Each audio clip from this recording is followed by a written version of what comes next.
देखिए 10वां क्वेश्चन ही है जो हम YouTube पे जितने सारे प्रश्न डाला हूँ सारे प्रश्नों का हल में से 10वां नंबर का एक क्वेश्चन है। नोट डाल दिया। ये लास्ट 10वां है आज का। खरीदारी करते समय किन किन बातों को ध्यान रखना चाहिए। अब हम बताइए किसी भी वस्तु को खरीदारी तो आज मिलकर खरीदेंगे नहीं। पहली बात होती है हम किसी भी वस्तु को खरीदते समय उसके गुण। उपभोक्ता यानी ग्राहक होते हैं। ग्राहक किसी भी वस्तु को खरीदते समय उस वस्तु के गुण की विशेषताओं की जानकारी लेते हैं। उसका क्या गुण है, क्या लाभ है, ठीक है। दूसरा, मूल्य और मात्रा दोनों ले सकते हैं। खरीदारी करते समय हमें किसी भी वस्तु के मूल्य को विशेष ध्यान देना चाहिए कि उस वस्तु का वास्तविक मूल्य क्या है, कितने दुकानदार द्वारा मांगे जा रहे हैं और कितना हमें भुगतान करना है। और उसकी मात्रा पर भी हमें विशेष ध्यान देना है कि वो जितना मात्रा उसमें लिखा हुआ है क्या वो उतना है कि नहीं। ऐसा नहीं कि 1 केजी लिखा हो वजन किए तो हम 900 हो। इसे खरीदारी समय किसी भी वस्तु के मूल्य और मात्रा का पर भी हमें विशेष ध्यान देना चाहिए।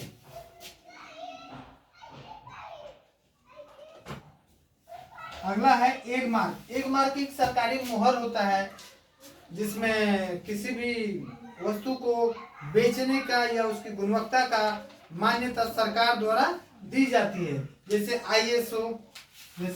आईएसओ सर्टिफाइड या आईएससी, ये सरकारी संस्था द्वारा दिए गए मुहर होते हैं। इसकी भी हमें किसी भी वस्तु की खरीदारी करते समय उसकी जांच कर लेना चाहिए कि सरकारी संस्था द्वारा इसे मान्यता प्राप्त है या इसमें मुहर मिला हुआ है कि नहीं, ठीक है। यदि इसे मान्यता नहीं मिला तो ये सारी वस्तुएं हमें कभी भी हानिकारक भी हो सकती है। उसके बाद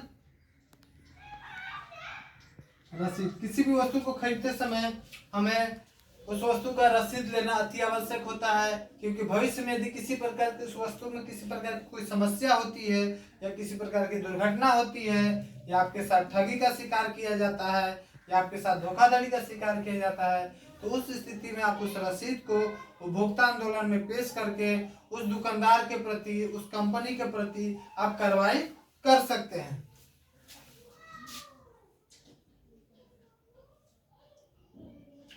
उपभोक्ता का सबसे महत्वपूर्ण बात यह भी है कि वस्तु की खरीदारी करते समय कभी भी हमें जल्दबाजी नहीं करनी चाहिए, क्योंकि जल्दबाजी में हम किसी भी वस्तु को खरीदते हैं बाद में होने वाली समस्याओं का सामना हमें स्वयं करना पड़ेगा, क्योंकि हम उस वस्तु की गुणवत्ता, मूल्य, मात्रा, लाभ, हानि या किसी प्रकार के और भी सारे समस्याओं का जानकारी लिए बिना ही उस वस्तु को हमने क्रय कर लिया, जिससे हमें भविष्य में बहुत सारी समस्या हो सकती है।